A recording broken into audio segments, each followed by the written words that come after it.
नमस्कार, आदाब। मैं शर यासिर, स्वागत है आपका सियासत टीवी के हिंदी समाचार में। सबसे पहले देखते हैं हेडलाइंस। झारखंड में बोले पीएम मोदी का देश में घोटाले और लूट मची थी, जून के बाद भ्रष्टाचारियों पर कार्रवाई होगी तेज। प्रियंका गांधी बोली आपदा में मोदी एक बार भी नहीं आए हिमाचल, चुनी हुई सरकार गिराने की हुई कोशिश। गुरमीत राम रहीम को बड़ी राहत, डेरा मैनेजर हत्याकांड में हाईकोर्ट ने किया बरी। असदुद्दीन ओवैसी का बड़ा दावा, कहा लालू तेजस्वी से नहीं रुकने वाली है बीजेपी। बीजेपी को मिलेंगी 200 सीटें, सलमान खुर्शीद ने किया कांटे की टक्कर का दावा। कभी करीब तो कभी दूर, इंडिया गठबंधन को लेकर वेट एंड वॉच के मूड में है ममता बनर्जी। लोकसभा चुनाव के बाद सीएम पद से हटाए जाने पर यूपी के मुख्यमंत्री योगी आदित्यनाथ ने दिया जवाब। पन्ना विश्वविद्यालय के छात्र हर्षराज की हत्या मामले में एक अभियुक्त गिरफ्तार, विवाद का भी चला पता। कनाडा का एक बड़ा ऐलान, का 5000 गाजावासियों को देंगे वीजा। अब समाचार विस्तार से। झारखंड के दुमका में एक सार्वजनिक रैली को संबोधित करते हुए देश के प्रधानमंत्री नरेंद्र मोदी ने विपक्ष पर निशाना साधते हुए कहा है कि जेएमएम, कांग्रेस, आरजेडी खुलेआम धमकी दे रहे हैं। वो कहते हैं कि मोदी को हटाने और वो मुझे हटाना चाहते हैं, इसलिए क्योंकि वो फिर से घोटाले करने के लिए उन्हें मौका मिल सके। मैं आपसे बस इतना पूछना चाहता हूं कि क्या आप घोटाले होने देंगे? जेएमएम और कांग्रेस हर तरह से झारखंड को लूट रहे हैं कि जरूरतमंदों को मुफ्त राशन, मुफ्त इलाज मिलना बंद हो जाए, कोई नहीं चाहेगा। लेकिन झामुमो, कांग्रेस, आरजेडी, ये लोग खुलेआम बेशर्मी के साथ धमकी दे रहे हैं। वो कहते हैं मोदी को हटाना है, और क्यों हटाना चाहते हैं? ताकि फिर से उनको घोटाले करने का मौका मिल सके। मैं जरा आपसे पूछना चाहता हूं, क्या ये घोटाला करने देंगे? क्या घोटाला करने देंगे? क्या आप इंडी वालों को गरीबों का हक लूटने देंगे? क्या पूरी ताकत से बताइए, लूटने देंगे क्या? कांग्रेस पार्टी की राष्ट्रीय महासचिव प्रियंका गांधी वाड्रा ने आज हिमाचल प्रदेश के ऊना में जिले में जनसभा को संबोधित किया। प्रियंका ने कहा कि प्रधानमंत्री नरेंद्र मोदी आपदा के समय एक बार भी हिमाचल नहीं आए। कांग्रेस पैसों व धनबल के लिए नहीं, जनता के लिए काम करती है। प्रियंका ने कहा है कि मोदी व अमित शाह ने प्रदेश की चुनी हुई सरकार को गिराने की कोशिश की। धनबल के साथ चोरों की तरह विधायकों को कभी यहाँ कभी वहां छिपाया गया। ये लोकतंत्र के खिलाफ सबसे बड़ा अपराध जनता की आंखों के सामने करने की कोशिश हुई है। ये हमारे नेताओं की दृढ़ता थी कि सरकार एकजुट रहे। जो बहुत बड़ा फर्क है भाजपा और कांग्रेस पार्टी के बीच, ये पहचानना बड़ा जरूरी है। आपदा के बाद जब सारा राहत का काम करना था, जो टूटी सड़कें हैं उनको बनाना था, जो टूटे घर हैं उनके लिए राहत पहुंचानी थी, जो पाठशालाएं खत्म हो गई थी उनको दोबारा से बनाना था, तो केंद्र की तरफ से 1 रुपया नहीं आया प्रदेश के लिए। हर प्रदेश में जब इस तरह की आपदा आती है तो उसको राष्ट्र आपदा घोषित कर दिया जाता है, केंद्र घोषित करता है। इस तरह से केंद्र की सरकार का कर्तव्य बनता है कि राष्ट्र आपदा के लिए वो पैसे भेजे। मोदी जी ने राष्ट्र आपदा इसको घोषित ही नहीं किया, तो राशि केंद्र की तरफ से बिल्कुल नहीं आई, एक भी पैसा नहीं आया। तो भाइयों और बहनों, प्रदेश की जो संपत्ति है उसी में से सारा खर्चा उठाना पड़ा, और जहां जहां राहत पहुंचानी थी वो सारी राहत प्रदेश की सरकार से पहुंची। डेरा सच्चा सौदा प्रमुख गुरमीत राम रहीम सिंह को डेरा मैनेजर रंजीत सिंह की हत्या मामले में पंजाब और हरियाणा हाईकोर्ट ने आज बरी कर दिया है। 4 अन्य दोषियों को भी हाईकोर्ट ने बरी किया है। साल 2021 में पंचकुला में स्पेशल सीबीआई अदालत ने राम रहीम व अन्य 4 को उम्र कैद की सजा सुनाई थी।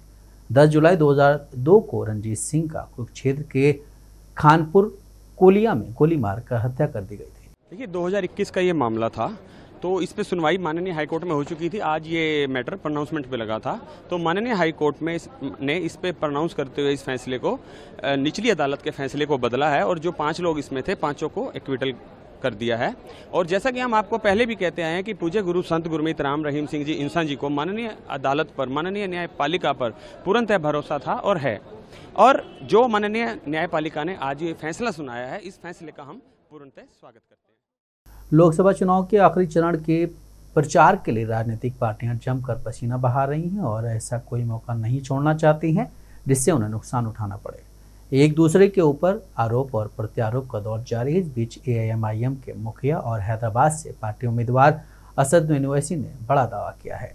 साथ ही साथ उन्होंने बीजेपी और RJD पर जमकर निशाना साधा है। मैं आपसे कह रहा हूं, ये सिर्फ आपका वोट हासिल करना चाहते हैं, ये आपको सम्मान नहीं देंगे, ये आपको आपका जायज मुकाम नहीं देंगे, ये सिर्फ वोट हासिल करते जाएंगे, बीजेपी का डर दिखाएंगे, मोदी की बात करेंगे। अरे सबसे ज्यादा नुकसान अगर बीजेपी के 10 साल में किसी को हुआ, क्या लालू जी और तेजस्वी का घर तोड़ा गया बुलडोजर से? बोलो आप, बुलडोजर तो मेरे घर पर चला। अतीक को गोलियां मारी गई, क्या तुम्हारी औलाद पर गोलियां किसी ने चलाई? शहाबुद्दीन जेल में थे तो सीवान की सरजमीन शहाबुद्दीन को नहीं मिली दफनाने के लिए। हम पे जुल्म हुआ, क्या तुम्हारी बेटियों से हिजाब खींचा गया?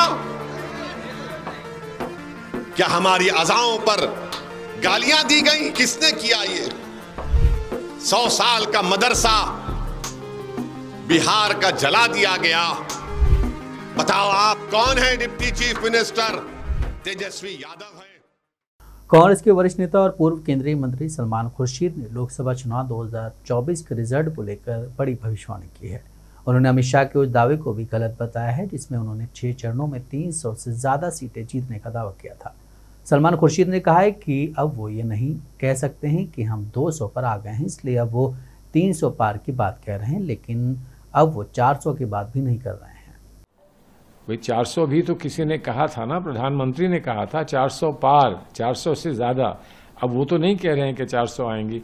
अब तो सारा फोकस उनका इस बात पे है कि अगर कांग्रेस आ गई तो ये होगा, अगर कांग्रेस आ गई तो ये होगा। सारा फोकस तो उस पर आ गया है। तो इसका मतलब कांग्रेस आ रही है या वो आ रहे हैं, वो कम से कम कांटे की लड़ाई तो हो गई है, इसको वो स्वीकार कर रहे हैं। उनकी बात में ये बात बड़ी स्पष्ट आ रही है। कौन चुनाव जीतता है वो तो 4 तारीख को ही तय हो जाएगा। तय हो गया है लेकिन वो खुलेगा 4 तारीख को। तो 4 तारीख तक और थोड़ा सा इंतजार कर लें। हम भी ये कह दें कि हमको इतनी सीटें आ रही हैं, तो वो आ ही थोड़ी जाएंगी। लेकिन जितनी समझ आती है कि इतनी हमारी सीटें आ सकती हैं, उसको ही हम आगे रख सकते हैं और उसी के संबंध में हम आगे अपनी प्लानिंग कर सकते हैं, चाहे वो एक फेज। लोकसभा चुनाव 2024 के नतीजों से 3 दिन पहले कांग्रेस अध्यक्ष मल्लिकार्जुन खड़गे ने इंडिया गठबंधन के शीर्ष नेताओं की एक बैठक 1 जून को बुलाई है। आखिरी चरण की वोटिंग के दिन दिल्ली में इंडिया गठबंधन के आला नेता 2024 के चुनाव की समीक्षा और आगे की रणनीति बनाने पर मंथन करेंगे। पश्चिम बंगाल के मुख्यमंत्री और टीएमसी प्रमुख ममता बनर्जी ने इंडिया गठबंधन की बैठक में शिरकत नहीं करने की बात कही है, जबकि इससे पहले उन्होंने विपक्षी गठबंधन को बाहर से समर्थन देने की बात कही थी।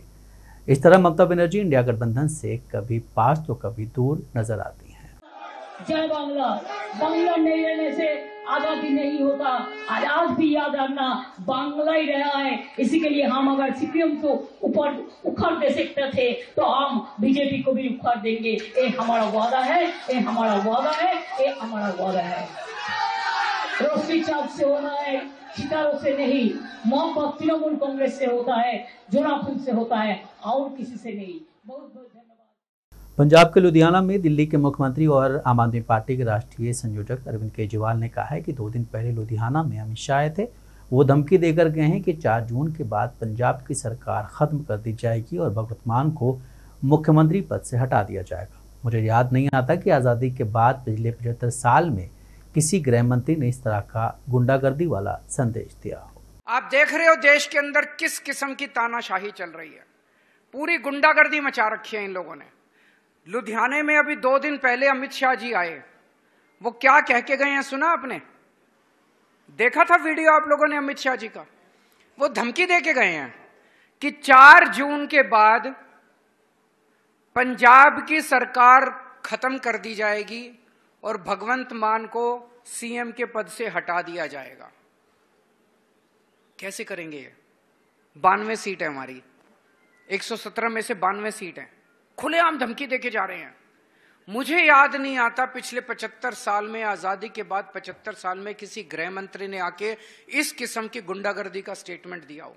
खुलेआम धमकी पंजाब के लोगों को देके जा रहे हैं कि पंजाबियों, आप 3 करोड़ पंजाबियों ने जो चुन के सरकार भेजी है, उस सरकार को अब 1 हफ्ते के बाद हम बर्खास्त कर देंगे और आपके मुख्यमंत्री, चुने हुए मुख्यमंत्री को हटा देंगे। लोकसभा चुनाव 2024 के 7वें चरण यानी लास्ट फेज के तहत 8 राज्यों की 57 लोकसभा सीटों पर 1 जून को मतदान होगा। इससे पहले इस आखिरी राउंड के लिए सभी दलों ने अपनी पूरी ताकत झोंक दी है। एनडीए और इंडिया अलायंस के नेताओं के बीच जुबानी हमले भी तेज हो गए हैं। इसी कड़ी में एनडीए प्रत्याशी के लिए चुनाव प्रचार करने पटना पहुंचे मनोज तिवारी ने इंडिया गठबंधन को लेकर बड़ी बात कह दी है। जो गाज गिरेगी वो तो खड़गे जी पर गिरेगी, लेकिन सबसे अच्छी बात यह है, मैं अभी देवघर से आ रहा हूं। देवघर में कल हमने करीब 70-75 हजार लोगों को एक छोटे से रोड शो में देखा। 4 जगह गए, रात के 10 बजे तक हमने वहां रोड शो किए और अभी अमृतसर जा रहा हूं। अमृतसर में आज हमारी 4 सभाएं हैं। कल जालंधर और चंडीगढ़ रहूंगा। पूरे देश में बहुत अच्छा माहौल है और सबसे बड़ी बात है, मैं जा रहा हूं पंजाब, जहां कांग्रेस ने कहा है कि बिहार यूपी के लोगों को घुसने नहीं देंगे। आज मैं जाऊंगा और देखता हूं कौन कांग्रेसी है जो हमको घुसने से रोकता है, और मुझे लगता है कि आप लोग भी नजर रखिएगा। हमारी जो आशा है, आज अमृतसर, जालंधर और ये सब में बहुत बड़ी बड़ी सभाएं होने वाली हैं, और जो कांग्रेस बिहार यूपी को इस तरह से उनके सांसदों से बयान दिलवाती है, ऐसे कांग्रेस को बिहार में 1 वोट नहीं मिलना चाहिए। मैं बिहार के लोगों से प्रार्थना करता हूं। लोकसभा चुनाव 2024 के आखिरी चरण के मतदान से पहले यूपी के मुख्यमंत्री ने 4 जून को नतीजों के बाद उन्हें हटाए जाने को लेकर हो रही चर्चा पर पहली बार जवाब दिया है। सीएम योगी आदित्यनाथ ने कहा है कि विपक्ष के पास अब कोई मुद्दा नहीं बचा है, वो आपस में बांटने की राजनीति कर रहे हैं। वैसे भी उन्होंने हमेशा विभाजन किया है। पहले कांग्रेस ने देश को बांटा, फिर इन्होंने क्षेत्र के आधार पर, भाषा के आधार पर बांटा और इस चुनाव में जाति के आधार पर बांटकर अनेक प्रकार के प्रोपेगेंडा किए हैं। सीएम योगी आदित्यनाथ ने एक चैनल पर दिए इंटरव्यू में कहा कि भारतीय जनता पार्टी लोकसभा चुनाव 2024 में उत्तर प्रदेश की सभी 80 सीटों पर जीत दर्ज करेगी। बीजेपी मैनपुरी, कन्नौज और आजमगढ़ जैसी सीटों पर भी जीत का परचम लहराएगी। सीएम योगी ने अपने दावे के पीछे तर्क देते हुए कहा कि हम पिछली बार भी कन्नौज जीते थे और इस बार भी जीतेंगे। इसके अलावा पिछली बार भी आजमगढ़ और मैनपुरी में जीत हासिल की थी और इस बार भी रिजल्ट हमारे पक्ष में होगा। बीजेपी जीतेगी, 80 बनेगा आधार, अब की बार 400 पार। सीएम योगी से जब पूछा गया कि अरविंद केजरीवाल लगातार कह रहे हैं कि अगर 4 जून को बीजेपी जीतेगी तो अमित शाह और नरेंद्र मोदी यूपी के सीएम योगी आदित्यनाथ को हटा देंगे। इस पर सीएम योगी ने कहा, यह विपक्ष का एक प्रोपेगेंडा है। वैसे भी मैं एक योगी हूँ और मेरे लिए सत्ता नहीं बल्कि पार्टी के मूल्यों और सिद्धांतों के लिए कार्य करना महत्वपूर्ण है। जिन मूल्यों और आदर्शों के लिए हम राजनीति और सार्वजनिक जीवन में आए हैं, उनके लिए कार्य करना हमारी प्राथमिकता है। केजरीवाल जी, आपने सत्ता के लिए अपने सिद्धांतों को तिलांजलि दी है। जहां सिद्धांतों की बात आएगी, 1 जन नहीं 100 जन में हम उस सत्ता को ठुकराएंगे। नेशन फर्स्ट की जो हमारी थ्योरी है, पार्टी का सिद्धांत है, पार्टी के मूल्य और सिद्धांतों के लिए हम कार्य करेंगे। उन मूल्यों के लिए किसी भी हद तक जाकर समर्पित भाव के साथ कार्य करेंगे। आरजेडी प्रमुख लालू प्रसाद यादव ने आज कहा है कि हमें जल्द ही नतीजे पता चल जाएंगे। पीएम मोदी अब चले गए हैं। पीएम मोदी कह रहे हैं कि वो जैविक नहीं, वो एक अवतार हैं। हमारी सरकार 4 जून को बनेगी। गौरतलब है कि लालू प्रसाद यादव आज मीसा भारती के लिए चुनाव प्रचार में फुलवारी शरीफ निकले हैं। के बाद पता लग जाएगा। आप मोदी जी के 10 साल के कार्यकाल को कैसे देखते हैं? मोदी का चलिए ना भाई, चलिए आप मोदी जी के 10 साल के कार्यकाल को कैसे देखते हैं? जी सर, मोदी गए, अब मोदी गए, हाँ। फिर आपका सत्ता बनेगा तो आपका क्या कुछ प्लान बता सकते हैं क्या? सारा प्लान बना। आज योगी जी भी यहाँ रैली कर रहे हैं। अरे बात सुनो, मोदी बोल रहे हैं कि हम अवतार हैं, अवतार के पैदा किए हुए नहीं है, अवतार हैं।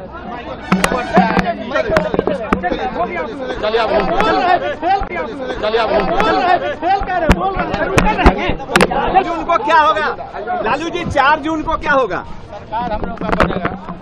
4 जून को क्या होगा सरकार?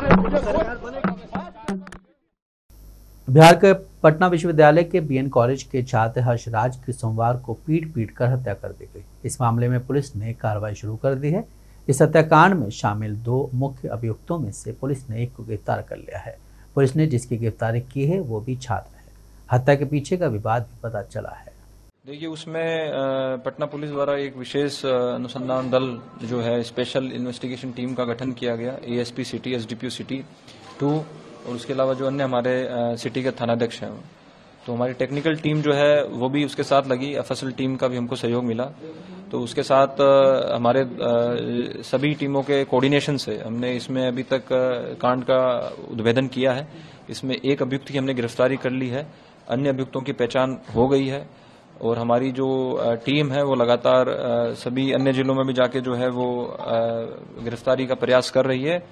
और उसके अलावा जो एविडेंस कलेक्शन है वो भी एक टीम हमारी लगी हुई है उसमें। पुलिस इन्वेस्टिगेशन में रीजन ऑफ डेथ कॉज क्या अभी तक?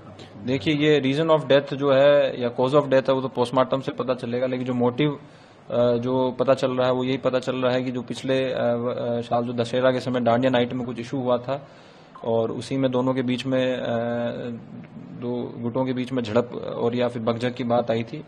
उसी को लेके जो है इतने दिनों से इनके मन में जो एक रेवेंज लेने की भावना थी, उसी को लेके जो है ये घटना घटित की गई।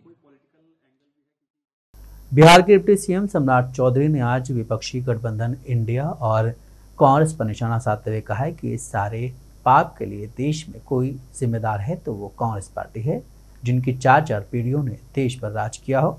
उस पर कोई प्रश्न उठा रहा है तो सबसे पहले दोषी राहुल गांधी का परिवार है, जिसने 70 साल तक देश को लूटने का काम किया है। इस सारे पाप के लिए सिर्फ देश में कोई जिम्मेदार है तो कांग्रेस पार्टी।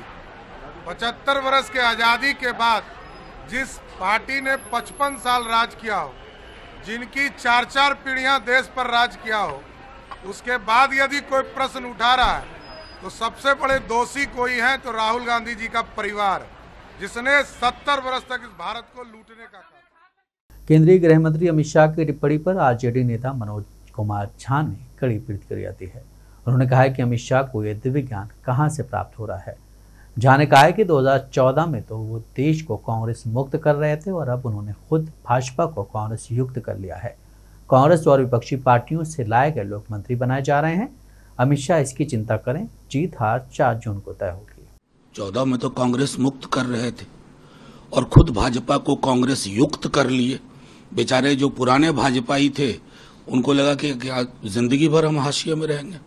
कांग्रेस से लाए गए लोग, विपक्षी पार्टियों से लाए गए लोग मंत्री बन रहे हैं। तो अमित शाह उसकी चिंता करें ना। और जीत हार अभी 4 जून को तय होगी, उससे पहले कोई प्लानिंग मत करिए अमित शाह जी।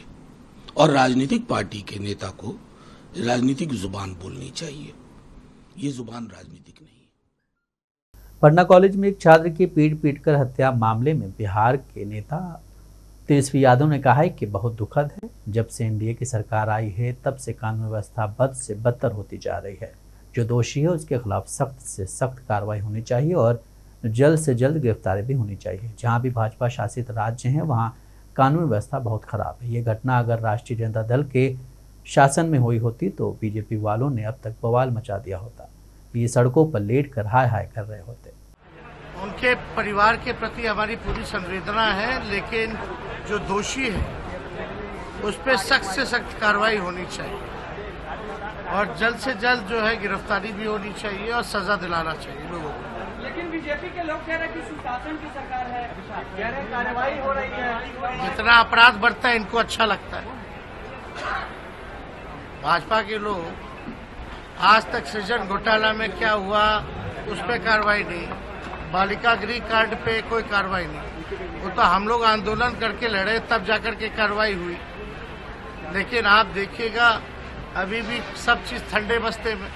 खैर इन लोगों की मंशा जो है पूरा जहां भी बीजेपी शासित राज्य है आप देखिएगा तो लॉ एंड ऑर्डर बहुत बद से बदतर है। दिन दहाड़े गोली मारी जा रही है।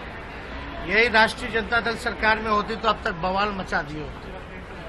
अब तक ये रोड पे लेट करके हाय हाय कर रहे होते, जोर जोर से चिल्ला करके जंगल राज बोल रहे होते। आज कहाँ है ये लोग, क्या कर रहे हैं? प्रधानमंत्री नरेंद्र मोदी के इंटरव्यू पर कांग्रेस के मध्य प्रदेश के अध्यक्ष जीतू पटवारी ने कहा है कि संविधान खतरे में है, देश का आरक्षण खतरे में है। इसे सरकार ने निजीकरण किया और जिससे आरक्षण किया है। जो पद खाली उसमें जो आरक्षण मिलना चाहिए उसको किसने समाप्त किया है। देश के संविधान के स्वरूप को बदलने की भावना बार बार आपके नेता की है। देश समझ चुका है, तभी चुनाव में इसका असर है और तभी प्रधानमंत्री को बोलना पड़ रहा है। मत देने का अधिकार भी खतरे में है। और 75 साल की आजादी के बाद ये सारा दोषारोपण अगर कोई एक शासन पे जाता है तो वो प्रधानमंत्री का कार्यकाल है। जहां तक प्रश्न है प्राइवेट सेक्टर का आरक्षण किसने समाप्त किया, यही सरकार थी जिसने प्राइवेटाइजेशन किया। उस समय का आरक्षण गया। जो इतनी नौकरियां खाली है तो उसके प्रति जो आरक्षण मिलना चाहिए उसको किसने समाप्त किया। जैसा देश के संविधान के स्वरूप को बदलने की भावना बार बार आपके नेता करते हैं, लगातार करते हैं और आप उस पर कोई नोटिस नहीं लेते हैं, न उन पर पनिशमेंट करते हैं, वो अपना काम करते हैं। इसका मतलब सहमति है प्रधानमंत्री जी की। तो देश समझ चुका है, देश ने समझा है, तभी चुनाव में इसका असर है और तभी प्रधानमंत्री को बोलना पड़ रहा है। संविधान खतरे में है, आरक्षण खतरे में है, मत देने का अधिकार खतरे में है और लोकतांत्रिक मूल्य खतरे में है, मीडिया की स्वतंत्रता खतरे में, देश में बहस है। राजस्थान में नौतपा के दौरान बड़ी गर्मी और तापमान ने आमजन का जीना दूभर कर दिया है। गर्मी ने पशु पक्षियों को भी विचलित किया हुआ है। पूर्वी राजस्थान के भरतपुर जिले का तापमान भी 40 डिग्री तक पहुंच गया है। हीट वेव के साथ आसमान से आग बरस रही है। लोग उल्टी, दस्त और पेट दर्द की बीमारियों के शिकार हो रहे हैं। इस दौरान डॉक्टरों की तरफ से सलाह दी गई है कि ज्यादा जरूरी होने पर ही घर से बाहर निकलें। पिछले 24 घंटों में राजस्थान के अधिकतर भागों में हीट वेव और सीवियर हीट वेव दर्ज की गई है। सर्वाधिक अधिकतम तापमान एक बार फिर से फलोदी और बाड़मेर में रिकॉर्ड हुए हैं। सबसे ज़्यादा बाड़मेर में देखें तो 49.3, इसके अलावा फलोदी में भी 49.4 डिग्री मैक्सिमम टेम्परेचर रिकॉर्ड हुआ है। सीवियर हीट वेव का दौर अब राजस्थान में अगले 1-2 दिन और ही जारी रहेगा। यानी कि अभी यदि देखेंगे तो अगले 24 घंटों के दौरान दक्षिणी राजस्थान के कुछ भागों में अधिकतम तापमान में 1 से 2 डिग्री सेल्सियस की हल्की गिरावट होना आज से ही शुरू होगी। इसके अलावा 29-30 मई तक राजस्थान के अधिकांश भागों में अधिकतम तापमान में 2 से 4 डिग्री सेल्सियस की गिरावट होगी। यानी कि फिलहाल जहां पर अधिकतम तापमान 48 डिग्री से ऊपर रिकॉर्ड हो रहे हैं, 30-31 मई तक यहाँ तापमान 45 डिग्री या इससे नीचे रिकॉर्ड होने की प्रबल संभावना है।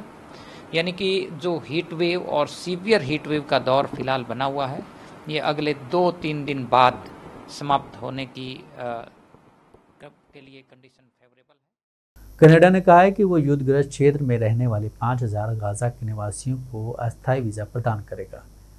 ये ऐसे लोग होंगे जो कनाडा में रह रहे लोगों के रिश्तेदार हैं। कनाडा ने इस निर्णय को गाजा से लोगों को निकालने के लिए प्रारंभिक कदम बताया है। मंत्रालय ने बयान में कहा है कि ये आंकड़ा दिसंबर में घोषित गाजा के लिए एक विशेष कार्यक्रम के तहत आवंटित 1000 अस्थायी निवासी वीज़ा से अधिक है। कनाडा के इस कदम में कई लोगों ने रुचि दिखाई थी। कनाडा के आवास मंत्री मार्क मिलर ने कहा, गजा से बाहर निकलना फिलहाल संभव नहीं है, लेकिन स्थिति कभी भी बदल सकती है। स्थिति के बदलने पर हम अधिक लोगों की मदद करने के लिए तैयार रहेंगे। मंत्री ने पहले कहा था कि गजा से निकलना अत्यंत कठिन है और यह इजराइल की मंजूरी पर निर्भर है।